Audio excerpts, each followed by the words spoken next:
accounted for 1,204 of those. We currently have open 1,145 investigations in aviation. Last year, we had multiple accidents with 6 or more fatalities. Across all of our modes, which are primarily aviation, we dealt with 343 fatalities. We currently have open 1,100 recommendations, and in aviation, there are 283 that are still pending.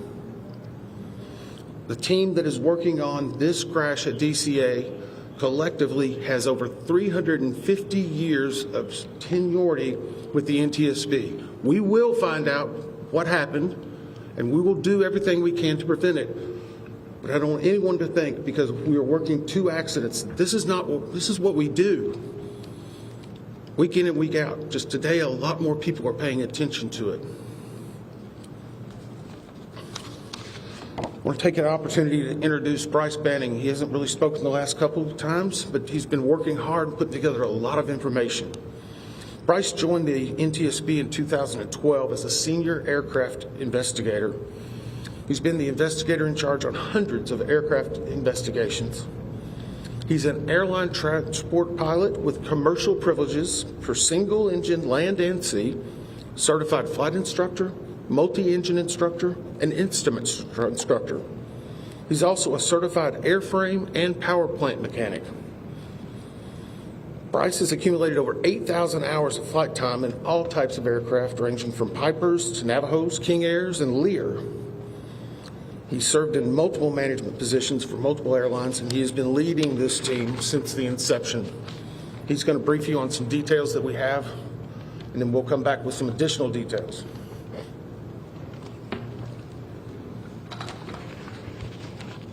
Thank you.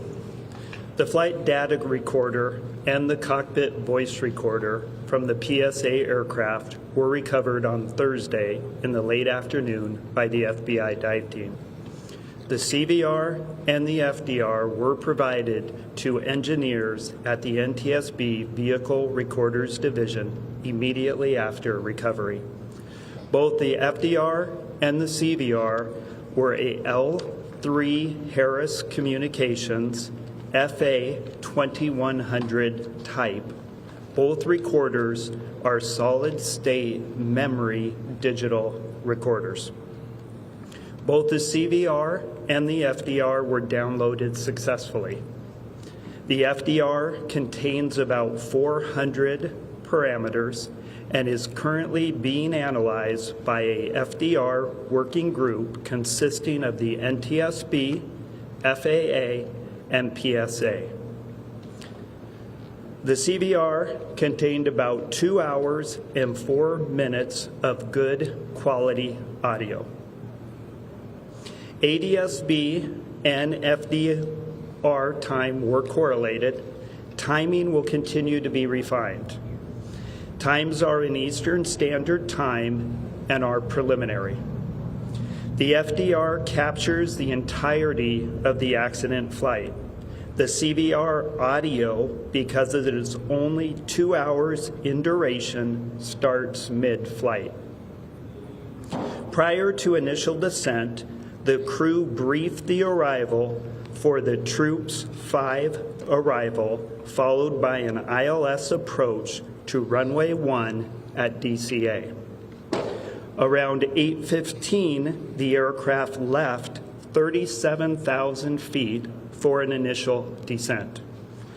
At 8:39:10, Potomac approach cleared the crew for the Mount Vernon visual runway 1 approach.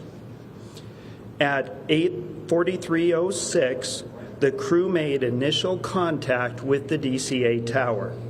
The tower controller then asked if the crew could switch to runway 33. After a brief discussion between the crew, they agreed to runway 33. At 8:45:27, the autopilot was disconnected. At 8:46:01, a radio transmission from the tower was audible, informing PAT 25 that traffic just south of the Wilson Bridge was a CRJ at 1,200 feet circling to runway 33. At 8:46:29, the crew received a 1,000-foot automated call-out. At 8:46:47, DCA Tower cleared other jet traffic on runway 1 for departure with no delay. At 8:47:29, the crew received a 500-foot automated call-out. At 8:47:39, a radio transmission from the tower was audible asking Pat 25 if the CRJ was in sight. 1 second later, the crew received an automated traffic advisory stating traffic. At 8:47:42, a radio transmission from the tower was audible directing Pat 25 to pass behind the CRJ. At 8:47:58, the crew had a verbal reaction, and FDR data showed the airplane beginning to increase its pitch. Sounds of impact were audible about 1 second later, followed by the end of the recording. A CVR group consisting of party representatives from the NTSB, PSA, ALPA, and the FAA has been convened. The group is currently working to transcribe the entirety of the CVR recording verbatim. Thank you. We will take some questions at the end, but we have some additional details we definitely want to brief you on today. I want to clarify something that was, I think, presented by NTSB at some form, specifically around air traffic control. The Washington DCA Tower was communicating out any transmission on a VHF and UHF frequency. Any transmission would come out on both bands.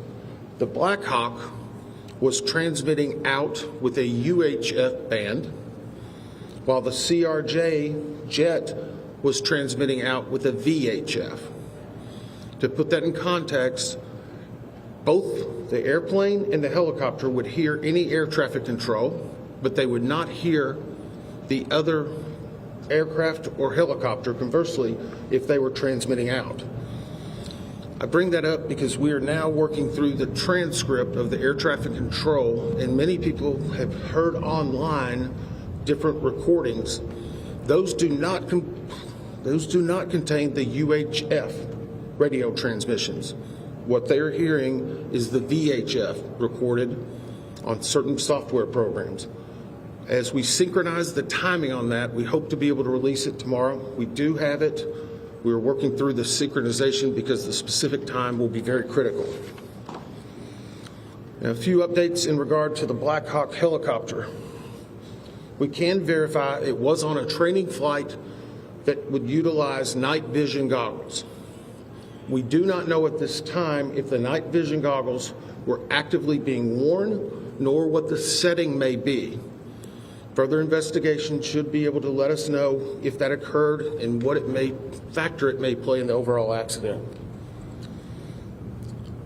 We do know that and we announced the combination CVR and the flight data recorder was extracted last night from the aircraft.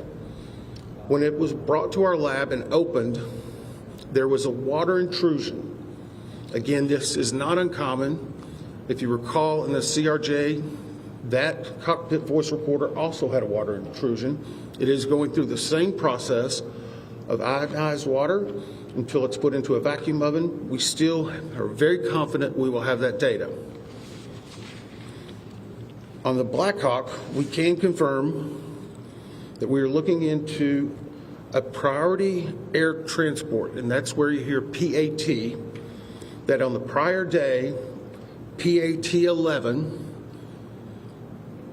was in close contact with a Republic Air flight the Republic Air flight rejected the landing and did a go-around. The reason we are bringing this up is our data currently shows there was over 1,000 feet of separation between those two aircraft. 1,000 feet is a good safety barrier. Obviously, the pilot made its own decision in rejecting the landing. We just wanted to bring that fact out. It will be considered in the overall evaluation of this accident. So now let's go on to controllers.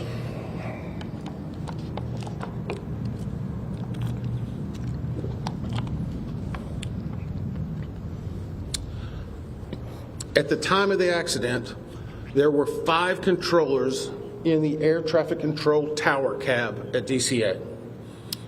One was a local controller, which was handling not only helicopter, but fixed-wing aircraft. The local controller also would be handling arrivals and departures close in airspace and the use of the runway.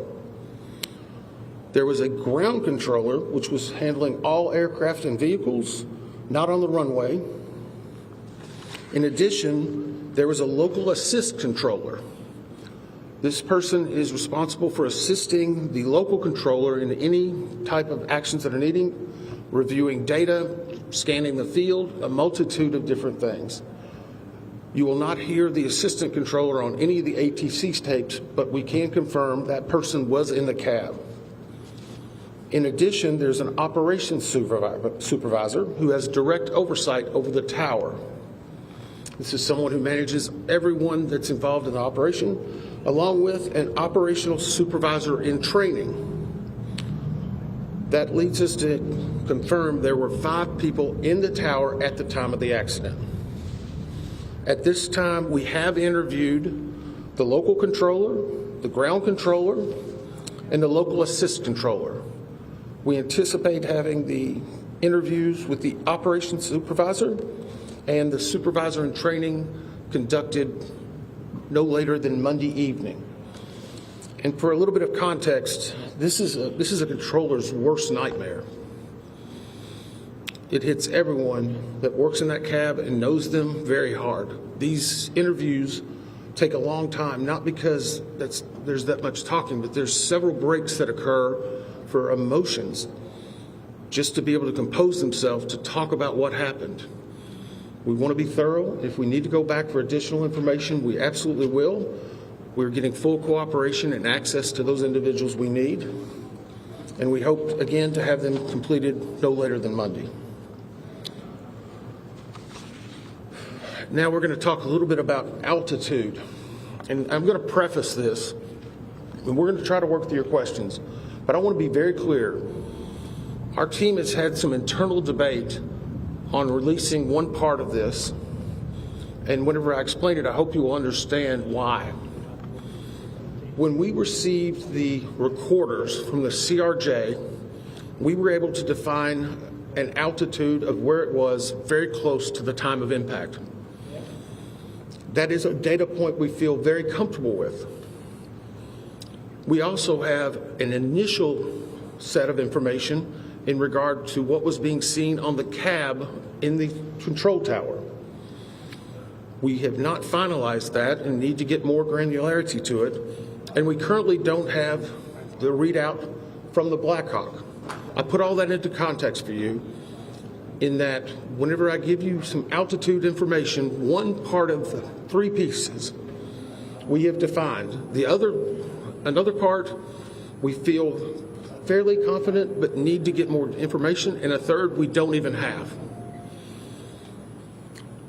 Currently, the CRJ, based upon the data recorder, at the time of impact, was at 325 feet, plus or minus 25 feet. This is from the belly of the CRJ. The CRJ itself is 20 feet and 8 inches from the wheel to the top of the tail. So from the belly, the CRJ at time of impact was 325, less or minus 25 degrees. And for those who follow this closely, that is a corrected altitude. It is based on the ADSB data and the flight data recorder. Our preliminary review of what the tower cab was showing on the data screen that would have been in front of the controllers was 200 feet near the time of the accident. Again, this data is preliminary. Tomorrow, we feel very comfortable that we'll be getting the additional data sources that will confirm precisely what it would have been on the screen at the time. And I would also caution you, there's typically in the cab on that screen, it may be a 4 to 5 second refresh rate.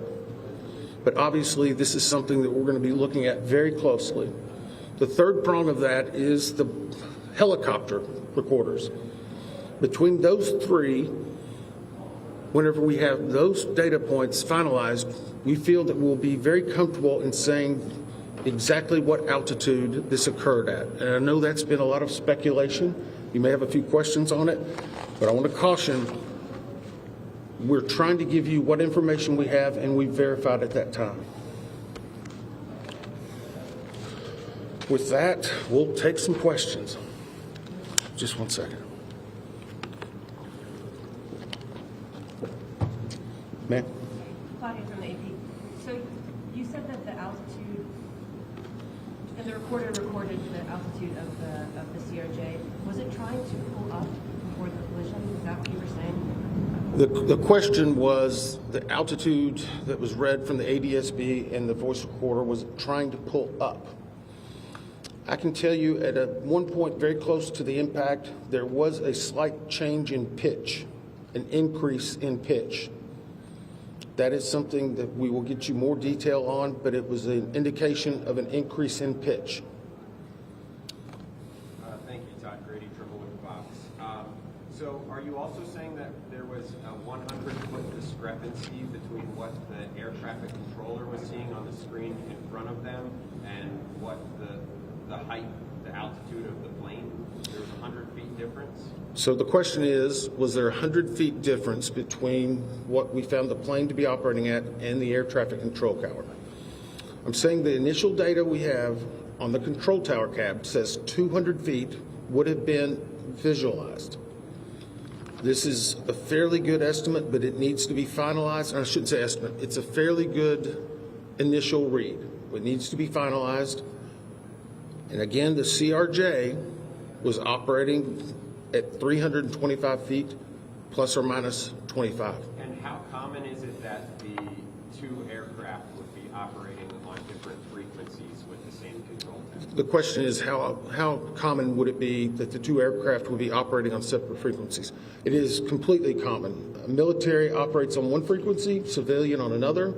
We're just trying to clarify that because you're only reading something or hearing some things online, so we're trying to get out and dispel some myths. Yes, sir. Mr. Edmund, Dave Lavelle with DC News Now. At this point, you've given us the CRJ, but can you speculate on the altitude of the PAT at this point? We cannot speculate. The question is, can we give any information on the altitude of the PAT?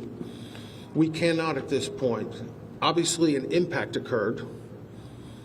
And I would say when an impact occurs, that is typically where the altitude of both aircraft were at the moment. But again, whenever we have the data from the recorder, we will be able to give you more specific. And just to follow up, if I may, sir, there have been reports, can you comment on reports that PAT may have flown above its max limit for that airspace? So the question was, can I comment on reports that PAT may have flown above its max limits? No, because I haven't heard that. And I don't try to look at the media that much. So by not saying that, I'm not denying, but I just haven't heard it. We haven't discussed it. I'll ask the investigator in charge. Do you have any information on that? Yeah, I can provide just a little bit of context. The PAT 25 was within the lateral boundaries of a helicopter route. The ceiling of that route was 200 feet. As Member Inman said, we have not got the data out of the FDR for the Black Hawk at this time, but that's what we know. Okay, we're going to go down here. David Kaplan with Fox 5 here in DC. You mentioned as you walked through the timeline that there was a broadcast over the cockpit of traffic. Can you talk about what indications, if any, you had that the plane's anti-collision system was working? It's my understanding that that broadcast goes out if the system has been activated. Can you comment on what you've learned about the anti-collision system? The question is about the traffic that was heard on the cockpit voice recorder. I can say this: we are defining what is inside of each system and what they were outputting. Because of the unique nature of military aircraft, we need additional specialization, which we have. But for right now, we're trying to present you with what we've heard, so we need further information to be able to find why it was indicating traffic. Yes? The night goggles, how will you determine if they were wearing the night goggles or not? The question was, how will we determine if they were wearing the night vision goggles or not? Part of that will be based, and we already know during the extraction of the bodies, how they were presented and what was around them. I can say that impact was very significant. And so it will take additional analysis of their helmets, the attached areas. We're looking to find if the night vision goggle bags, whenever we extract the aircraft, are they empty? Are they found in the debris field? There's a lot of different variables we need to find out before we determine that. Yes? Thanks, Chase Williams from Fox Business. I know that it was 4 minutes before impact that there was a runway switch. They switched to 33. How routine is that? And is that enough lead time for pilots and other traffic in the area to be aware of, a change in the pattern? Okay, so the question was in regard to, and the term you used was runway switch. And we briefed this yesterday. The CRJ was on approach to runway 33. They'd been brought in that way. As they were coming in, they were asked by the air traffic control, could they accept, or sorry, let me reverse that. They were coming in on runway 1. As they were on approach, the air traffic controller said, can you accept runway 33? That is not an uncommon occurrence at DCA. It creates an arcing of the flight path, so it's very normal. Pilots were able to discuss it. They accepted it. They appear to be on a proper, at least, lineup at that time. So right now we'll evaluate it with all the other facts and data, but it is what it is at this point, I guess. Yes, sir. Yeah, Dominic Lee with NBC Washington. I just have a question about the staffing of the air tower. Can you tell me if that's common for it to have that level of staffing, or is it traditionally more people inside of the cabin? The question was the staffing at the time of the actual accident with the 5 individuals. I have not gotten an update from the air traffic control people. I know the primary thing we wanted to get was exactly that, and there's been discussions because, again, typical can change based on the day of the week, the time, the weather. So we will not categorize anything as typical right now until we can present it in a better fashion. Yes, sir. Eric Gilchrist with NBC News. If I heard you correctly, you said that the tower was able to see the airplane at 200 feet. The tower instrument is rated at 200 feet. Did it not read where the helicopter was at the same time? The question was, it was reading the airplane.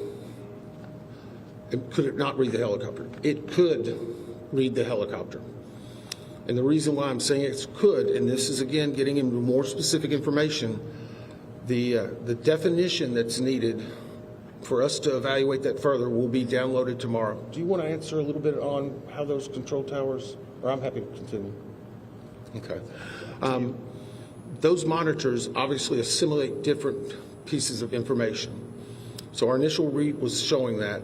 We're giving you the 200 feet as indicative of the CRJ. I don't want to speculate specifically on the Black Hawk. Sorry, it's reversed, right? Come on. So, as previously stated, we know that the FDR and data provided indicated that the CRJ was at 325 feet, plus or minus 25 feet. We also, initial preliminary data right now indicates that on the tower's radar scope that was available to the controller, Initial data indicates that he may have seen 200 feet. That needs to be verified. Our ATC group is working it. We will have more data available, but those are the initial indications. And no indication for the Black Hawk though, on that screen at that same time? The data that I'm talking about, the 200-foot data that would have been available on that radar scope, that was the Black Hawk. The 325-foot that we've given you is ADSB data, FDR data, other data combined to get an accurate altitude of the CRJ, 325 plus or minus 25. The radar data, where that helicopter is down at 200 feet, it has less fidelity. So our team is looking into that, but I think it's important to note that this is a complex investigation. There's a lot of pieces here. Our team is working very hard to gather this data, make sure we, as Member Inman has said, understand why this happened. Sorry, Bryce, can I? Hang on, I'll call on people. Yes, ma'am. Can you just confirm what your colleague just said, that the CRJ was showing at 375 feet and the Black Hawk was showing at 200? So the question again, and I'm going to try to say this one more time. The CRJ, at the time of impact, based on ADSB data and the voice and the data and the flight recorder, shows that that airplane was positioned at 325 feet plus or minus 25 feet. On the radar scope in the cab, our preliminary review shows that the Black Hawk helicopter would have visualized at 200 feet. It's not as defined. That is preliminary. We will get more significant information. We wanted to present the 325 plus or minus because we knew that. We have good certainty with it, but without presenting it with the radar scope information or with presenting that, it could cause some conflict. So I'm going to be very careful to make sure we still have a lot more work to do. These are one of thousands of data points and will be hundreds of thousands of pages. We're trying to release the information as we know it and make sure we're giving the best information that's accurate and learning from it. Yep. Yesterday you talked about spending time with some of the victims' families. Can you describe any sort of update today with them? Well, the question is about spending time with the members' families. Yeah, I spent several hours with them today. There's more. There's some new. There's some that have been there for 3 days. There's some that want to give us hugs. There's some that are just mad and angry. They're just all hurt, and they still want answers, and we want to give them answers. And the most devastating thing, I guess, today was they watched the news last night. They know their loved ones are recovering. So they're thinking, is it going to take longer? Am I not going to be finding my loved one? How will this affect it? That's hard. I mean, it's horrible. It's horrible. And no one should suffer this. So, yeah, it is hard on them. They have a lot of questions. They haven't been through this. Unfortunately, we have a lot of experts. We've done 1,000, but that doesn't mean it's not completely new to them. What's really horrible, though, is that these things are happening. You know, I keep a challenge coin. Whenever I first got to the NTSB, they asked, it's a challenge coin you hand to people as a sign of gratitude and respect. In front of it has the seal and name. I said, what do you want to put on the back? This was on the front door of our training center where the TW-800 was for many years. From tragedy, we draw knowledge to improve the safety for us all.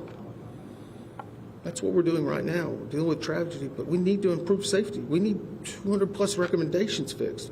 We need people to take action. Unfortunately, at some point, all of you are going to be gone. We're still going to have the investigation open. We're going to make recommendations. We go to East Palestine, a community that gets devastated. Still nothing's happened. We have several hundred recommendations open for aviation. You want to do something about it? Adopt the recommendation of the NTSB. You'll save lives. Get off and do something. I don't want to have to meet with another set of those parents like that again. Not fair. Could be your family. Sorry, I didn't mean to take it out on you. It's just hard. Sorry. Yeah. I have two, and I just want to follow up because I want to make sure I understand the elevation question correctly. The flight data recorder on the CRJ is showing 325 plus or minus 25. That's correct, right? The question is, and I apologize, I've said this 3 or 4 times, on the CRJ, the flight data recorder that has been localized from the NTSB data and other is showing the time of impact. It was at 325 plus or minus 25 feet. Okay. The 200 feet inside of the air traffic control cab was for the helicopter. Is that The question again, the preliminary data that we have not validated yet and are still trying to verify was that the radar scope was showing the helicopter at 200 feet. Now again, we're not saying plus or minus because we don't really know that. It's not as granular. We will have the exact data set tomorrow evening. We knew you would have some questions, so please be responsible in reporting this. We need more info, but we know that some of that information is coming out and we're trying to provide it. No more. Sorry, I've answered the same question several times. Sorry. Next question. Go ahead. This is just a clarification point on this topic. I understand what the radar scope in the ATC cap was showing and what the black box showed you from the CRJ. I guess the question is, what would explain the discrepancy, which appears to be 100 feet, when clearly they hit each other? So the question is, what would explain the discrepancy? That's what our job is to figure that out. That's what we're doing. That's the reason we're giving you information to dispel some information that may be out there. We're the gold standard across the world because we tell the facts. And sometimes we have to give a little bit something preliminary so that you don't have an improper picture. That's what we're trying to do. Thank you. Thank you very much. Thank you. the 4 to 5 second delay that you described? Where was that?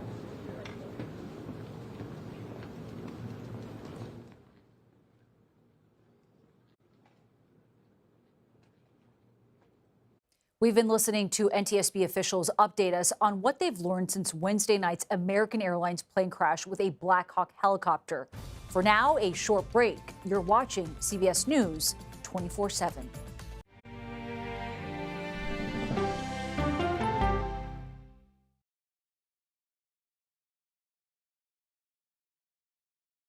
Is there no room for debate on college campuses anymore? 60 Minutes brings you to the new university that is demanding it. The stakes are that high. If our universities are screwed up, and I believe they are, then that will screw up America as a whole quite quickly.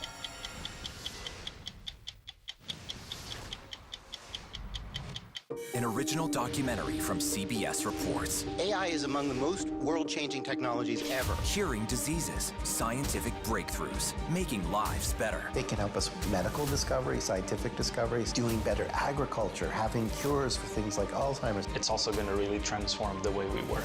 The uplifting potential of artificial intelligence is limitless. It gives you a friend, somebody to chat with 24/7 that is non-judgmental. He makes me feel loved and desired. And so are its downfalls. The problem with all this AI is that it's unpredictable and uncontrollable. The choices we make now will have lasting effects for decades, maybe even centuries. The ChatGPT revolution, now streaming on the free CBS News app.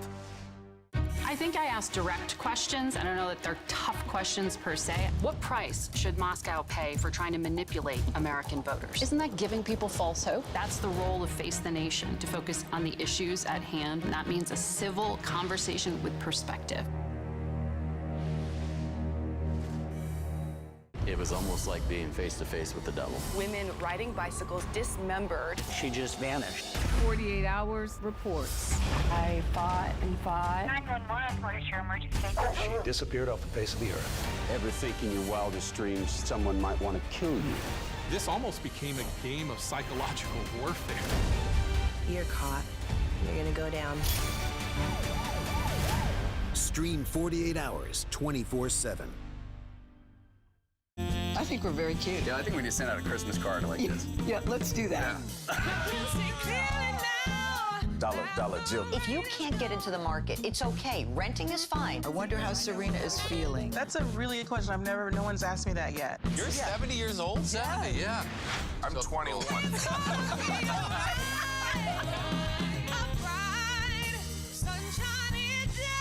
We'll see you 7 o'clock sharp.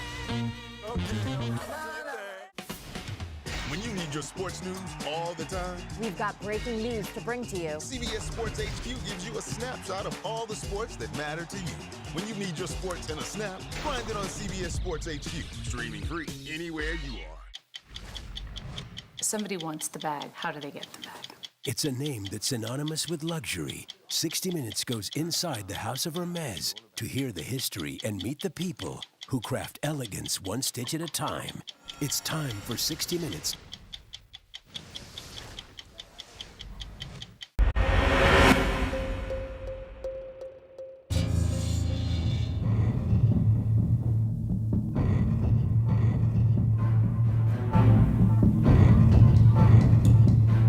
It was very dark and you couldn't see very well. So it was very startling to see someone come out that was crouched behind an electrical box. Chris and I were looking at each other, I think, in disbelief that this was actually going on. Like, we were looking at each other very confused. Like, what in the heck is happening? You know, I remember saying, why are you doing this? What do you want? Do you want credit cards, ATM cards? You can have our car. It's just parked down the street. You know, we were just trying to figure out what he wanted.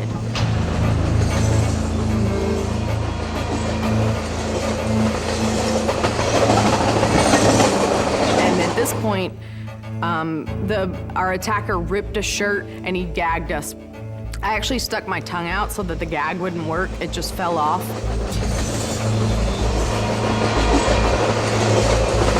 We had split seconds in where our attacker would go back up to the tracks and we were down in the grass. And so we could talk to each other. And Chris and I started strategizing, you know, saying, okay, should I run? Can you get untied? I got my hands untied. I couldn't get my feet untied. I ripped Chris's gag off of his mouth.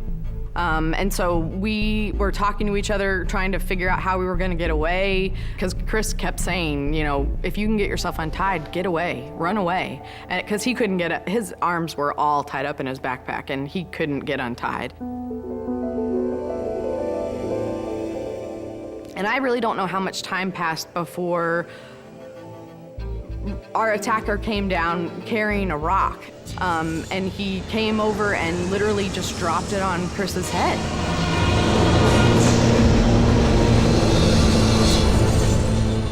I think at that point I went into survival mode. I, you know, see him drop this rock on Chris's head and he climbed on top of me. I realized at that point that he was going to rape me. I fought him. I tried to hit him. I tried to kick him. I tried to scream.